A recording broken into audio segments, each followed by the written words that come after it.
Sa totoo lang, inaatake ako ng anxiety. Hindi ako nakatulog, kakaisip. Kaya kahit magalit sa akin si Kuya Merk, gumawa ako ng paraan. Paggising ko, kailangan maghimas rehas si B. Ay, oo, mamumay mo lang. Takot ka? Eh, ha? Takot ka? Wala ba? Ano ba? Bakit? Bakit ang baby? Eh, tama ko. Tama ko. Nakala mo na natin ka dito, Lorin. Oo, okay. Walang baby. Hindi, baka natin na kasi dito eh. Gusto ko lang matuloy yung mga plano ko. Baby? Tama ko? Hindi ako baby. Kailangan kong sumunod sa tamang proseso. Kaya ang una kong ginawa, pinablatter ko si B sa barangay. Di ba? Pasok mo eh. Ay, ano ba sa'yo? Mapapag-blatter po ako. Ano po yan? Blatter ka po.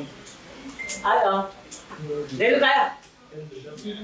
Dito na sa loob. Parang malamig na. Pasok mo yun. Oo, nagkit sa labas. Mapapag-blatter po ako. Kasi po physical abuse po. Saan nangyari? Dito po sa bahay po ni Kuya. Emotional damage. Sino ang ano? Ako po. Hindi po siya kasali doon. Okay, ito ang teka. Taga rito yun. Ako. Dito po kami nag-stay. Hindi, yung... Hindi po siya original taga dito po, pero dito na rin po siya Dito. Tapos dito rin po siya nagana. Okay. Eh, ito po yung alam ko eh. Ito rin po yung mga sinasabi sa akin na magpabarangay daw po ako. Doon po sa barangay kung saan po siya mismo nangyari. Oo, doon talaga. Oo. At saka, since taga rito, dito pala doon ako. Opo. Ano ba ang gusto nyo? Patawag natin ngayon kay nandyan, no? Mag-set ng schedule na. schedule or Tingin mo nandyan. Nandiyan po eh. tulog lang. Tulog po, tulog. napapay na din po sila. Kahit yung may-ari po ng bahay, hindi ko sinabihan. Ay, so, Hindi ko rin po alam kung ano po yung best way ko. Maganda po ba kapag gugulatin ko na ba sila? pwede naman. Or kailangan ma-abiso sila na kailangan sila papuntahin din ngayon. Nasa iyo, kung gusto mo, kung tawag natin ngayon, Tatawag na lang, no? o nasa iyo, para parehas kayong available, mag-schedule tayo ng ibang araw.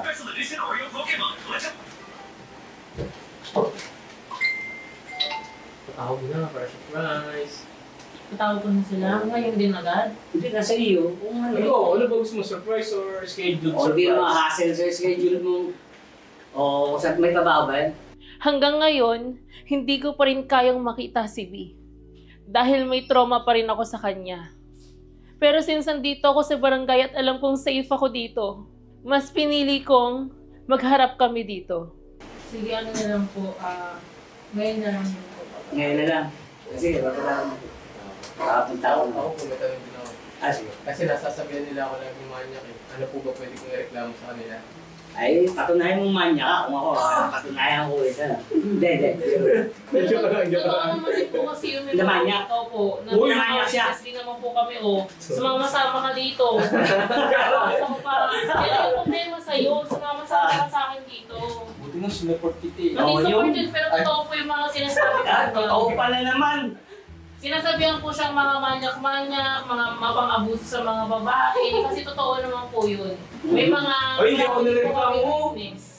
Teka, parang ito yata ang hindi naman to. Hindi po, kasalanan niyo po yan kasi nakasulog yung magpapareklamo tapos siya daw yung may kasalanan. Ipakita mo, totoo naman Ako nireklamo mo. Di ba kahit po yung mga pangapoy ang may sabi katawan?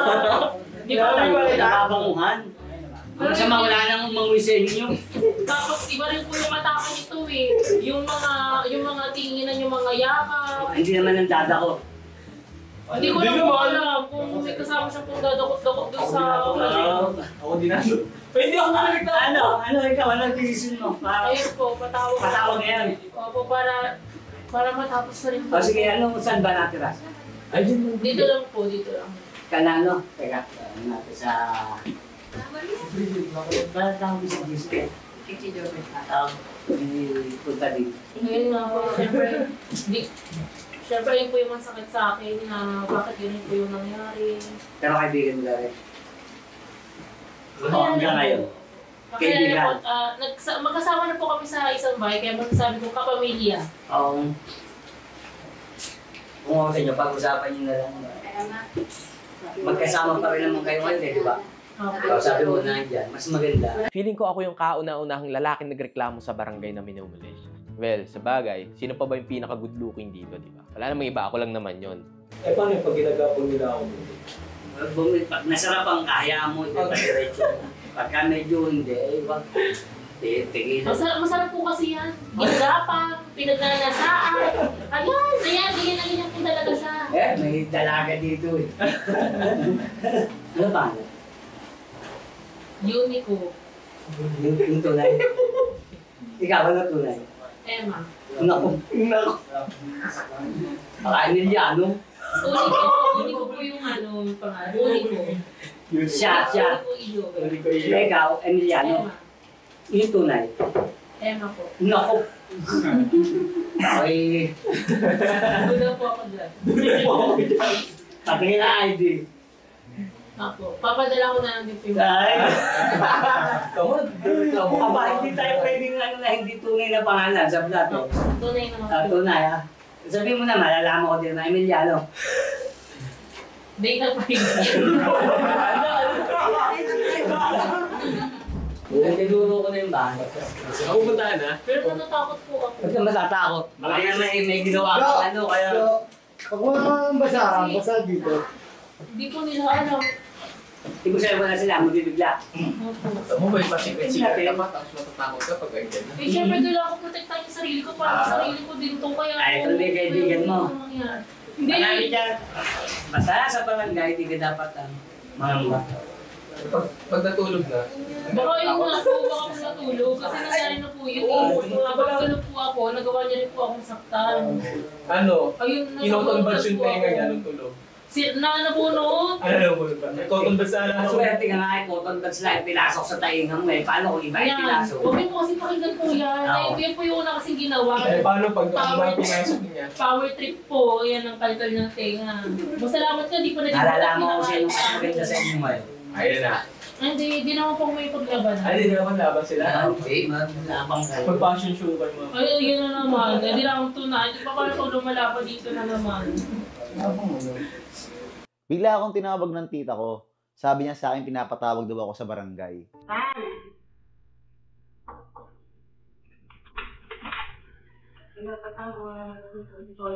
Saan?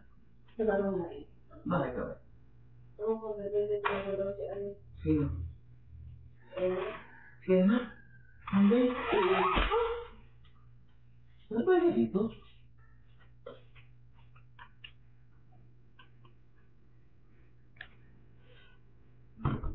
Sino daw kakilala? Kailan?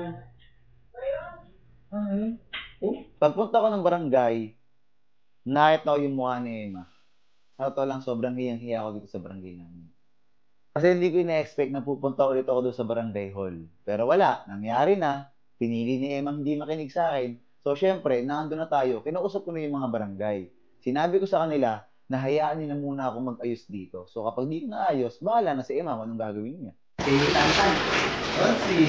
Ano ba ang problema dito ng kaibigan natin?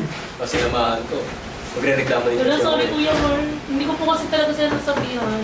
Ay, sino ba ang Actually, Kasi sino yung ano pangalan? Unico ba? Sino doon niya? Unico. Hindi ako na lang, okay na. Okay. Ano nangyari? Eh, ito, may reklamo eh. Sasamahan niya daw sa bahay, sa trabaho. Sigurado ka dito, sabi ko. Pwede! Pwede pinadiretso mo ng alak at sumama ka pa dito. Saan magre-reklamo ka eh? Ay, salamat. Ay, Dupe! Ano ba yan? Dito pa tayo nagkita? Hindi ko yan nandito sa labas. Sabihin mo Hindi ka lang sa labas? Yan ba yung matay na magkaibigan? Yung sa kayo Sakto lang, sakto lang. Sakto lang. Hindi, ako nang bahala. Ako, kung Konsi. silang palaki at magkasama sa bahay, magkaibigan, ano pa ba naman? Magka-tropa naman pa kayo. Oo, Oo, ako nang bahala dyan. Hindi yung akin ang concern ko lang po. Baka mamaya may gawin pong masama sa akin kung natutulog. Nandiyan siya, no? Si Tantan, siya na bahala doon. Baka idapa ka, no? Yo, kung may masamang balak noong paano ka papatay. Kita mo, nag-agad-agad na lang cookies mo. Parang hindi naiinitan Bigyan ng mga ng ano dito, Konsi. Bigyan mga ito ng mga boys namin. ako gusto ko na, ibahay. Wala ko na din ang asawa. Hindi ka ba maging asawa ni Konsi? Huwag po kayo magpakatustong. Labanan niyo po. Eh, sila na ang bahala doon pag gano'n. Ano lang yan, magkaibigan kayo eh. Oo, wala Ano yan. naman po kasi maabahala din po sila. Kaya tinry ko lang kuya. Siyempre gagawa ko lang siya. Tapos ayun, sa ayun madami kasi may gusto. Hindi kasi. Tinamuhan. Salamat. Ako, ikaw na ang bahala. Yan ang may... Okay na. Maliit na Uwi. problema lang yun. Uwi. Magkasama sa bahay, kaibigan. Hindi ko rin alam kay Kuya Mark kung bakit talaga pinoproteksyonan niya si B. Kaya parang wala na rin talagang nangyari dito sa pagpunta ko sa barangay. Nagmukha pa akong tanga. Asa, parang pasensya na kayo. Kasi, ang usapan. Sige po, ito na lang po. Nangyari. Thank you, thank Emma, di you. na, hindi na. Dewe, salamat. Konsi. Oh, thank you, thank you. Hindi ko alam kung dapat pa ba ako mag-stay dito at ipagkatiwala ang buhay ko sa Grace family.